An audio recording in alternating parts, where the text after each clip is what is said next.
what was fascinating is that the meditation practice had an impact very quickly, especially the compassion practice.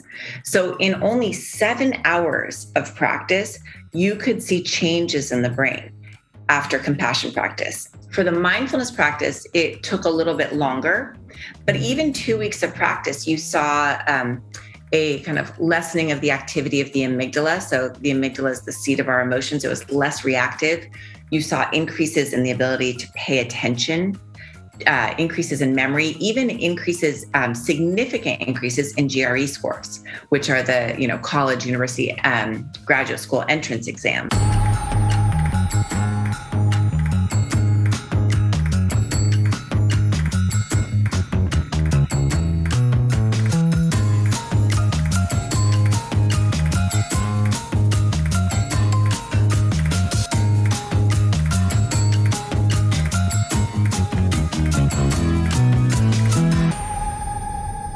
Hello everybody and welcome back to Chasing Consciousness. So today we're going to be getting our heads around the fascinating science of mindfulness meditation. Now, the massive explosion in the popularity of meditation has been bringing about a quiet revolution to the frantic Western mind, with the result of a complete change in our approach to stress management, happiness and well-being in general. So today we're going to be getting to the bottom of what happens in the brain when we meditate and why it's so beneficial. But we're also going to be finding out what happens to our levels of happiness and satisfaction, mental health and physical health if we regularly meditate over a long period of time. And we're also going to be asking how society and business at large will evolve if these techniques continue to be introduced into our schools and companies. So who better to help us find out what all the buzz is about than award-winning professor of clinical psychology at Santa Clara University, Dr. Shauna Shapiro. She's a fellow of the Mind and Life Institute, co-founded by the Dalai Lama, who may well come up today. She lectures about and leads mindfulness programs internationally, and she's even brought mindfulness to pioneering companies like Cisco Systems and Google. She's published over 150 articles and is the author of several books like The Art and Science of Mindfulness, Good Morning, I Love You, and the book she's just released, The Good Morning, I Love You Guided Journal. So I have been hoping to speak to such a broad specialist about the science of meditation ever since I found out that data was being collected on the benefits of meditation. So without further ado, let's go.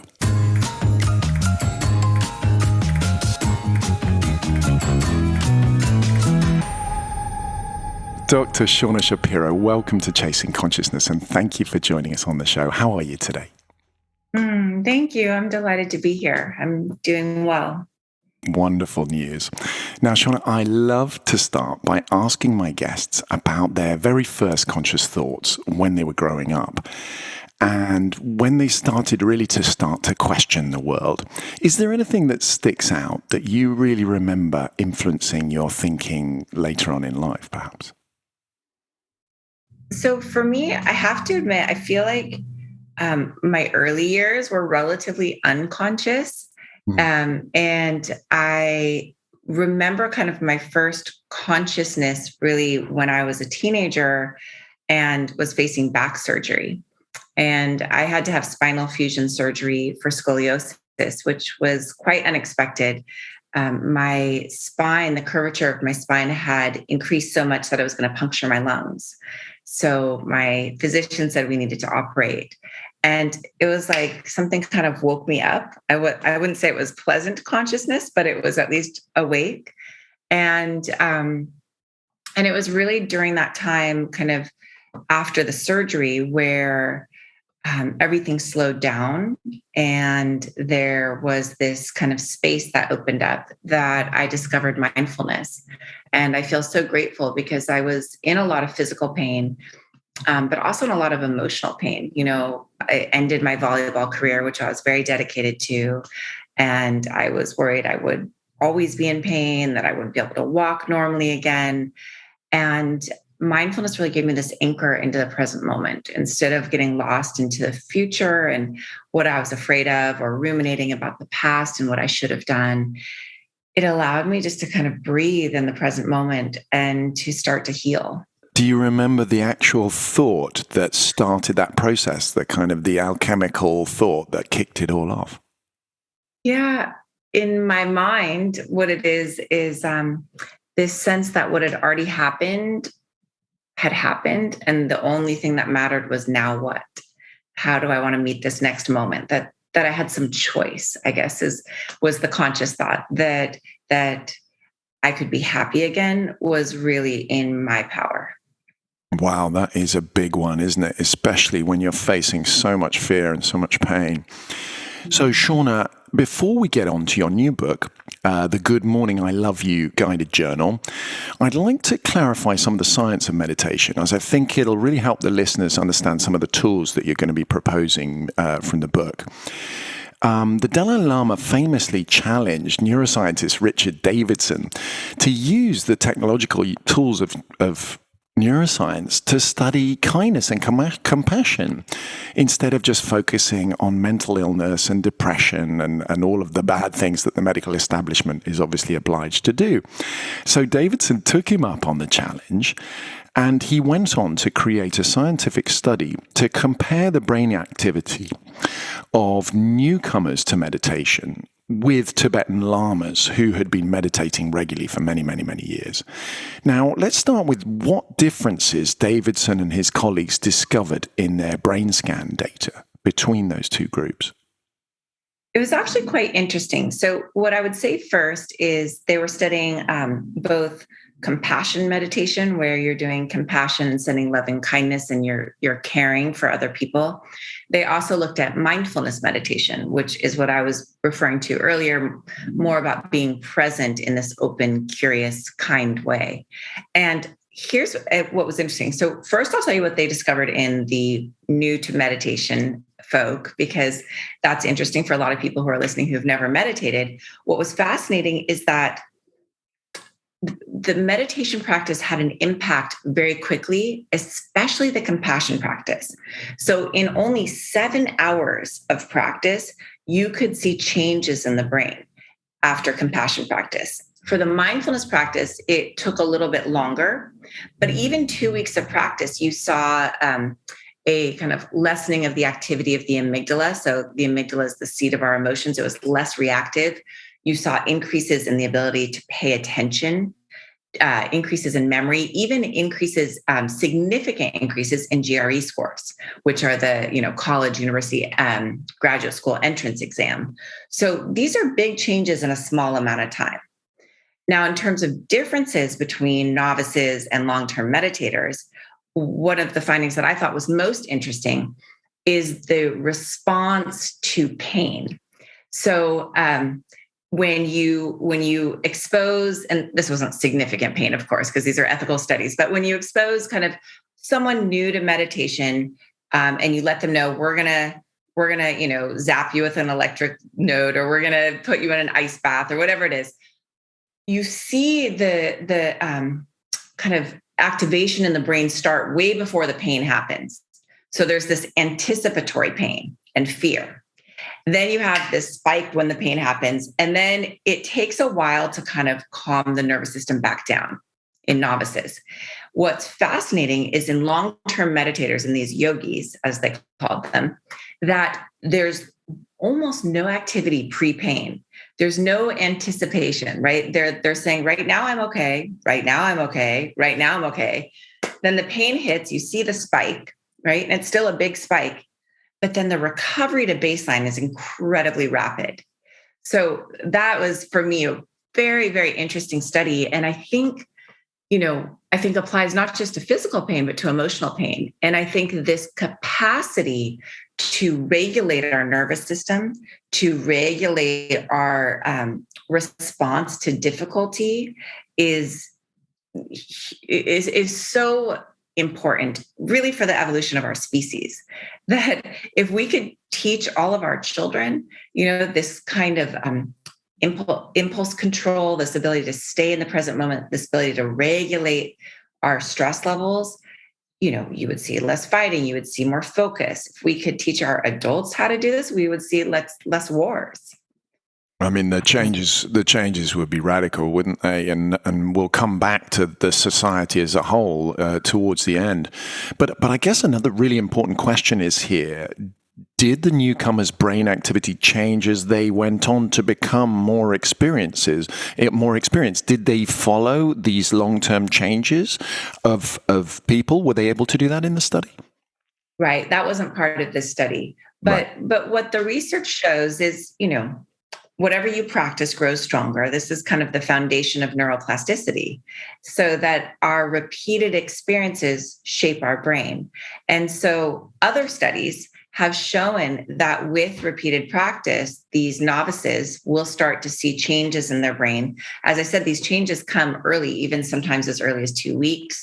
After 6 week and 8 week interventions, you absolutely see changes in the brain. You see changes in the insula, which is the area of the brain that has to do with both interoception, being able to kind of feel your own body in space, but also the insula has a lot to do with empathy for other people. So there's been significant research showing that longer term practice does lead to these developments. Now, how many, hours of meditation leads to this ability to regulate your emotions the way these yogis did? We haven't quite discovered that. Mm. Another really important bit of science to set the scene here is what they call the happiness set point. Now, research shows that whether you've won the lottery or lost a loved one, your level of happiness tends to return to your individual baseline pretty quickly. Mm-hmm. Now, this is great news if you're a naturally happy person, but what if we're prone to more negative thought patterns and therefore have a sort of lower baseline? Can the happiness set point be altered over time? Because if I understand correctly, this was quite controversial at the start, wasn't it? Absolutely. And I think the first thing I want to say, so the happiness set point, in some ways you're born with a certain level, and in some ways your early childhood experiences really shape you. Those first 7 to 9 years are very important. So it's a hybrid model of this baseline. But we used to think that you couldn't change it. And this was really hard news for clinical psychologists like me, because what do you say to your patients who, like you said, perhaps weren't born happy or didn't have good early childhood experiences? And what's so hopeful about the new research is that it's showing that even though external changes, like you mentioned, winning the lottery, doesn't change your baseline level of happiness, even though you do have a blip of happiness, of course, for a little while, but it goes right back. Internal changes, changing the architecture of your mind, can have long-term impact on your happiness set point.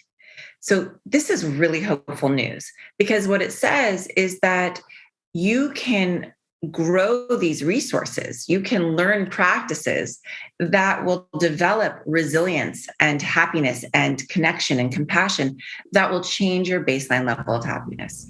And so I want to be clear, because I am a clinical psychologist. This isn't like flipping a switch, right? Where you just kind of light up the good and shut down the bad. It takes practice, and it takes repeated practice over time. And I think a lot of people don't quite understand neuroplasticity. They're like, woohoo, neuroplasticity, I can just change my brain. It's not that simple. That after the age of 25, basically, you have to really engage neuroplasticity. It doesn't just happen. So from 0 to 25, it's just passively happening. Like, you can learn a language pretty quickly. You can learn how to ride a bike. You can do all these things because you don't even have to try too hard. Once, 25, not like on your actual birthday, but, somewhere around then, it starts to shift, and it becomes a little harder to rewire the brain. And this is good in some ways because we've learned some foundational skills. We don't want to just have them, fade away. But it does mean that neuroplasticity requires work. And so one of the things I study is, how do you engage neuroplasticity? How do you actually change? And one of the keys to change that is so often overlooked is our intention. Our intention to change, right? Our desire to, let's say, grow our happiness baseline is not just some spiritual or psychological thing. It's neurochemical. Our intention actually releases dopamine, which turns on the learning and motivation centers of the brain and kind of engages neuroplasticity. And there's many more steps to it, which we can go into if you'd like. But I think what's most important is people understand neuroplasticity after the age of 25 has to be active. It's no longer passive. Exactly. And listeners, we do have a whole show, episode 7, with Moheb Konstandi from MIT Press. We've got a whole show on that for anybody who wants to really go into the nuts and bolts of all of that research. But it is really, really interesting for me to hear the dopamine element, because it's clearly I think it's quite a misunderstood. It's been demonized a little bit because of its connection to addiction, both to substances and also to sort of social media more recently. But I think it's very interesting to see that actually that there is a really, really positive side of that if you know how to use it. And we're gonna come back to that in just a moment, back to the intention, because I want to bring in your new book, The Good Morning I Love You Guided Journal. Because I think we need these tools that you're suggesting to encourage these positive long-term changes and to make sure the neuroplasticity really lasts. Now, coming back to intention then, positive and negative narratives that we tell ourselves are presumably really, really important to setting the direction of this new level of our happiness set point. Tell us about the book's objectives, why journaling is such a good tool for focusing clearly that intention. Let's start with that. So absolutely. So I'm a scientist and I am a professor, and I am interested in how do you actually teach people? How do you engage learning? How do you get people to change? Because it's not enough just to have an aha moment. I want to actually see changes over time. And so I wrote this journal, which is very guided, right? A kind of more of a workbook journal, because I know that it's only through repeated practice that we can rewire our brain. And the reason I chose journaling is, one, we remember things 40% more when we handwrite them down. So, we have these intentions, but they can be fleeting, but we write things down, it becomes more permanent. I also chose journaling because there's so much research showing the positive benefits on our health, on our mood, on our immune system, on our sleep. And so in the journal are specific practices in the morning and the evening, because these are the two most important times of day to practice. Your mood in the morning and your mood in the evening actually predict the length of your telomeres and the kind of health of your mitochondria. And these are two of the best predictors of biological aging. So what's interesting about it is the journal kind of protects these two times of day. And in less than 5 minutes, I tried to keep it short. I was a single mom for many years, and now I'm a mother of 4 teenagers. So I know what it means to be busy and working and have a full life. And so the intention was to kind of take the most powerful science-based practices and integrate them into our daily lives. And so the journal kind of every day gives you a very small practice that you can do to start to grow these resources of happiness and calm and resilience. Shauna, is there any connection with this early morning, late evening question regarding the theta state? Because I know that as you come out of sleep, you pass through this theta state, and it's quite well known, isn't it, that this particular state is a state, for example, that young children pass, that they're in most of the time, because they're in this very receptive state. So it's a particularly strong time, isn't it, for being able to change narratives and receive new ideas, and I imagine also for neuroplasticity. Is there anything to that? Absolutely. So when you're in a theta state, I'm not sure that of the research on the evening theta state. I'm more familiar with the morning, but you're absolutely right. When you wake up in the morning, you're in a theta state, which means your brain is highly trainable, right? It's very open and it's very malleable. So this is normally the time that people grab their phones or worry about what they have to do during the day. What's really important instead is to kind of cultivate your intention, to cultivate kindness toward yourself. In fact, that's why I named the book Good Morning, I Love You, so that you can actually start your day with this love toward yourself, or at least cultivating it, instead of starting with, you lazy, get out of bed. But the morning is a very powerful time. Interesting. So, Could you tell us, because I'm just thinking for a lot of, for example, listeners, I'm hopeless. I actually we do dance meditation. That's one of the practices that I offer. But when it comes to seated meditation, I'm hopeless. I still, after all these years of reading about it and learning about it, I still haven't really got the hang of it. I imagine there's quite a few cerebral oriented listeners out there, science lovers like me, who struggle as well. Perhaps you could give us an example of how one might prepare oneself to do a beginner's meditation? Yes. So great question. First of all, dance meditation is wonderful. So keep doing it. Absolutely. It's been a huge part of my life. And there's something quite powerful about resting in stillness and about settling the mind and body together. And so, in terms of starting a practice, the first thing to know is it's natural for your mind to wander. The mind wanders 47% of the time. So that's about half of your life that you're gonna be spaced out. And so part of mindfulness is actually changing the narrative instead of saying, "Oh my God, I'm doing this wrong or I'm terrible," knowing it's natural and learning how to gently bring yourself back.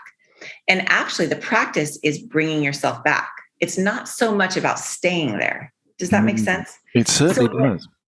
And it kind of radically changes things for people. Instead of saying, "I'm a failure," or "I'm just not good at meditation," you say, "Oh, this is natural. And I'm choosing, because my intention is to be present, I'm choosing to gently guide myself back." So it's like the mind is a little puppy dog and it wanders off and you say, "Stay," and it wanders off again and you say, "Come back." The key, the key is to come back with kindness. This attitude of this kind of loving parent that's kind of herding all of her, cats and dogs back into the present moment. And then you rest here.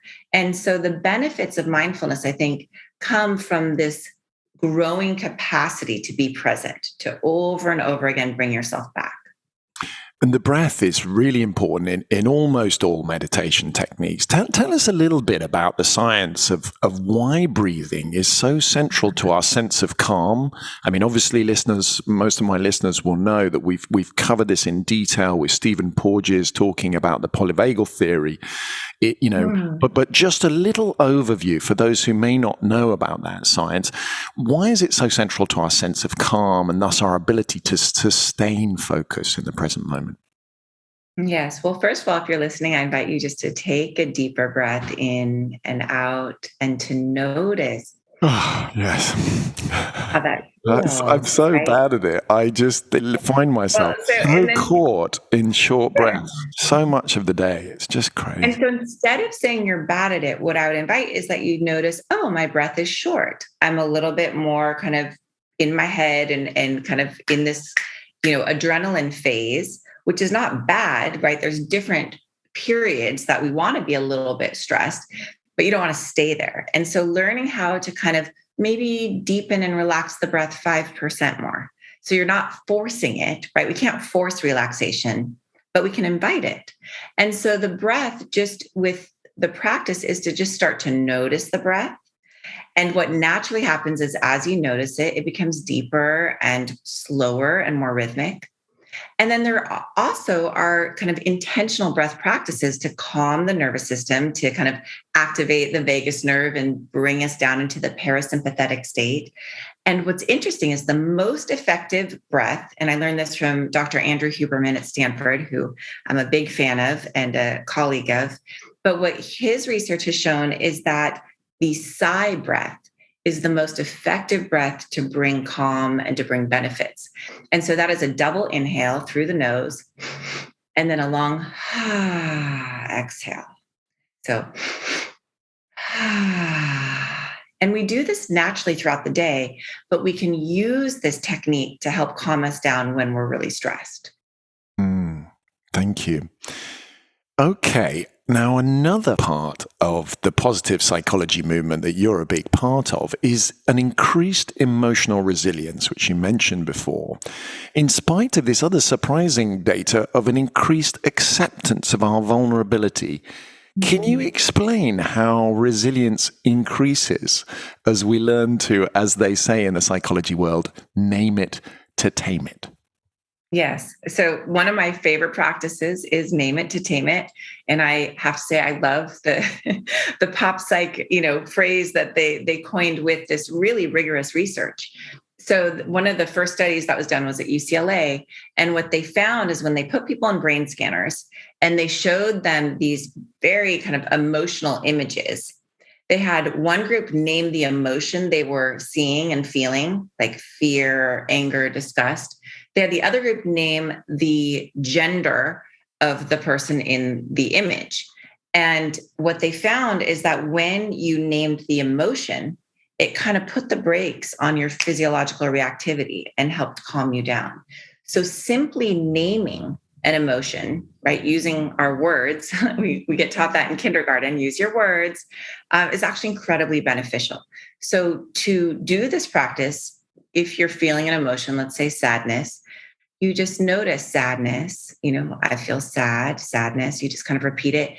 And then you notice the signature of the emotion in your body, right? So that maybe for me, my throat gets tight, or I get a little teary, or my chest contracts. So for people feel different for different emotions, but everyone has a signature that they can start to feel and understand. So the idea is name it to tame it, and then feel it to heal it. We go through these processes, and then for me, the kind of final step is to bring kindness to whatever we're feeling. That so many people have this idea that sadness or anger or fear are bad emotions, and they're not bad emotions. They're just information. And if we can bring our kindness to them to say, sweetheart, you're afraid right now. And I'm here, where you're kind of on your own team and being your own inner ally instead of beating yourself up for feeling afraid or for feeling sad. It's just what you feel. And it's interesting that we're so willing to name ourselves as the culprit and yet less willing to name the emotions themselves. And I wonder if that isn't part of our intergenerational story, that in the past we've been accused by our authority figures, teachers and parents, of being the culprit and the cause of that problem, rather than being actually permitted to say, oh, look, darling, you're upset, or oh, that's made you angry, or oh, look, it's broken. Isn't that sad? Those simple techniques, I think, could cause a massive shift. Do you think that there's a sort of an intergenerational history question to the way we develop these narratives? Absolutely. I mean, our cultural conditioning, our familial conditioning, they impact the way we see the world. And part of what's so powerful about mindfulness is it starts to kind of wash away our lenses, right? It washes away all these filters so that we can begin to see things clearly, not based on our conditioning, not based on our biases, not based on what we were taught, but what's actually true. And what's actually true is emotions rise and they pass. In fact, they only last 30 to 90 seconds. And they're not my fault. It's not like I'm choosing sadness, it rises up. Now, how I respond and meet it will impact its trajectory. If I keep telling the same narrative over and over again, I'm going to stay sad. If I can start to just feel the sadness, name the sadness, be with the sadness, it starts to pass. And this is something, listeners, that came up in the episode on parenting by connection with Maya Coleman, where there's this idea of coming from hand-in-hand parenting, that emotion coming out is, in this case, we're talking about children, where it's a lot more visible. I think it becomes a lot harder when you're becoming an adult because you become so resilient. But in children, we can see this very, very clearly. Something's troubling them. It's probably got nothing to do with what's upset them at that moment. But this emotion comes up. And if they're given the chance to have a good cry or have a good shout or whatever it may be, we find that tension leaves the body. And we don't get this buildup of a kind of complex which comes from the narrative that we use to justify the fact, okay, right, well, look, mum said I can't scream and shout right now, so it must be my fault, this story. Right. Whereas if it comes out, it's just gone. And do you agree, Shauna, that emotions actually have a very strong inherent ability to clear that tension out? Absolutely. And I think part of the problem is we don't give them our attention, that especially as adults, we've learned to kind of suppress them. And so we don't take the time to just let them rise up, right? Feel the intensity and then pass. Instead, we stuff them and they don't go anywhere. So there's building on each other. And that is a large part of how disease is formed. And I do believe that when we just bring our consciousness to the emotions as they arise in the present moment, we can actually release them, just like you said. And sometimes they come out as tears. Sometimes they come out as just kind of, tingles or energy. I have a lot of my patients or clients when I'm working and they're feeling their emotions where they feel, different sensations in the body. And instead of being afraid of that or thinking it's woo woo or new agey, to recognize that emotions are feelings in the body, they're sensations in the body, and they need to have space to be felt and then released. And that brings us on nicely to, this wider question about society. Now, you have accompanied this throughout your entire career. We're seeing a huge surge in the popularity of mindfulness meditation, thanks to the work of yourself and a lot of other brilliant practitioners out there. What about the benefits to the society as a whole as we move forward? I mean, you're bringing this into companies, it's coming slowly into schools, in these emotional intelligence programs. I mean, what can that do for this really quite crisis moment that we're in? We're living in a hugely polarized time. We've got our negative bias, which is an old fight or flight technique for noticing the dangerous things in the world, which is being used by social media and by news networks to maximize our engagement for advertising income. And there's disastrous results for our collective mental health. Can meditation offer some hope for these wider social problems that we're really, really struggling to push back against? Yeah, absolutely. You make so many important points. And what I have really shifted my research to, and I think because of the crisis we're in, is how these practices can start to heal our world. And one of the things that's become most salient is this understanding that we're never just practicing for ourselves, that everything we do ripples out into the world. And when people start to have that understanding of our interconnection, it changes the practice. And I'll give you an example. So one of the women that I worked with, she had breast cancer and was in a lot of fear, a lot of anxiety, a lot of kind of hopelessness. And so we went through the practices that you and I have been talking about. So we named her emotions: fear, sadness, brought compassion to them.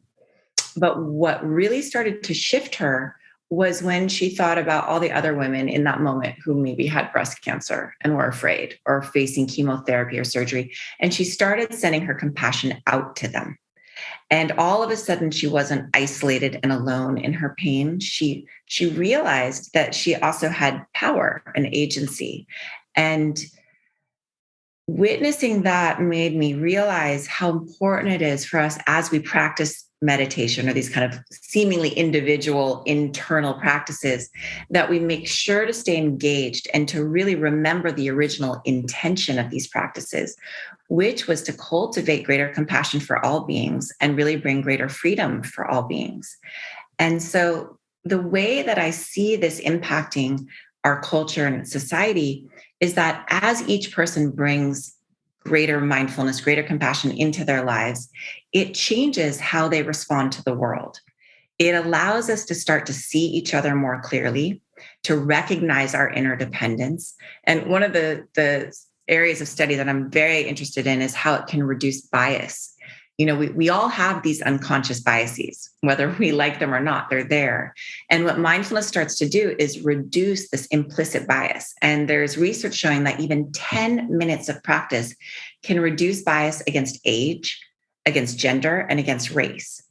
And so we can start to break down this polarization, because what mindfulness does is it helps us see each other and then listen to each other. And when we see someone who's different than us, it's really fascinating. So the insula we talked about earlier is what's responsible for empathy. When someone is similar to us, the insula starts being activated. And it's like, I'm ready to listen. Like, you're like me. When someone appears different, the insula is muted. It's not as active. So if we can start to break down these differences, then we can start to actually hear each other. Okay, that is the sort of the dream, isn't it? And let's just come look at the opposite, because what you described so beautifully there with the compassion circuit is what we're basically seeing the opposite of online with these very it's not complicated, actually. It's very clearly designed algorithms to create polarization for the sad truth that there is more engagement in polarized reactive moments. And I was wondering if you found in your research that reactivity, so the ability to knee-jerk react, when we have these flight and fight circuits activated very, very quickly, do we see that there's less intensity of the amygdala activation? And do we see that people return to their baseline a little bit faster in order to perhaps maybe not pile back in with a very, very polarized reaction? Yeah. So we've talked about the amygdala a few times, and I just want to explain to people listening. I mean, this is kind of the key brain circuit to kind of our stress response. And it's really the sentry who's like, emergency, emergency, like it kind of puts everything in motion. And what we see with meditation practice, as I shared with you, even as little as 6 weeks of practice, shows that it starts to calm this reactivity down, that it takes more for the amygdala to kind of yell out emergency. And I think it's this pause that can kind of help our species survive, that in between that kind of trigger or that stimulus and the response, we have this ability to pause.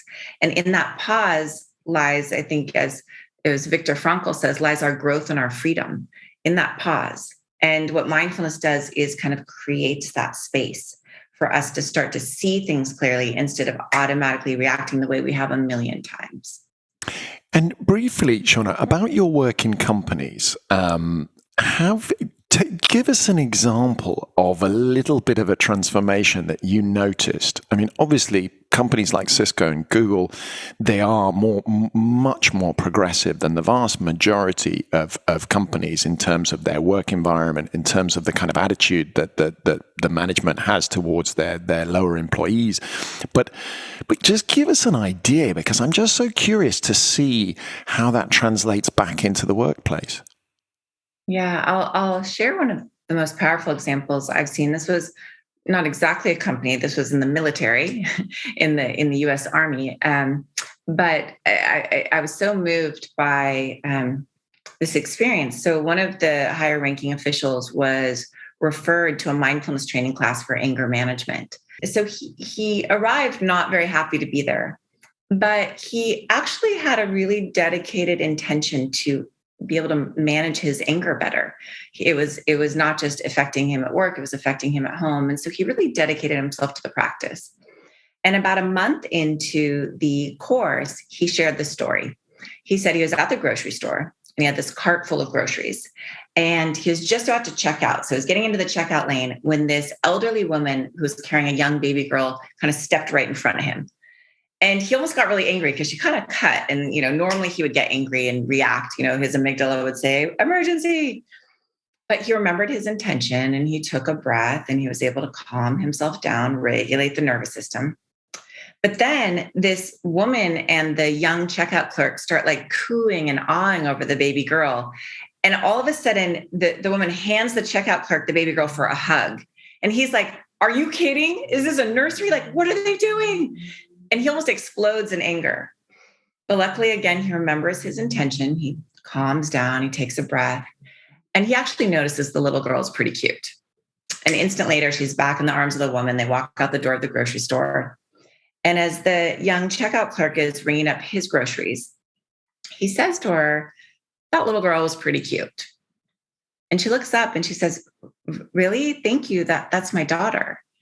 My husband died last year and I had to go back to work. And so my mom brings her through my lane every day for a hug. Holy shamoly, that is heavy numbers. Yeah. But you can feel how grateful he was to have been able to regulate his emotions, see things clearly, and respond with compassion and with wisdom and with presence. And it's those in between moments, those little moments at the grocery store that we don't even think about, that ripple out into the world and change things. And he got that gorgeous feedback experience of hearing that story and feeling the huge power of that whole process that this lady had been through, which otherwise he would have dismissed and stormed off, remaining angry and separated and isolated. Wow, that is an extraordinary story. Well, Shauna, thank you so much. I think that's a beautiful place to wrap it up and a lovely image to leave with the listeners. So listeners, do go out and buy the Good Morning, I Love You guided journal, because it's a great way to get started, because you've got something to follow. There's repetition so that you are, by the end of this process, getting your neuroplasticity in the right direction, and you're able to really, really clarify the intentions.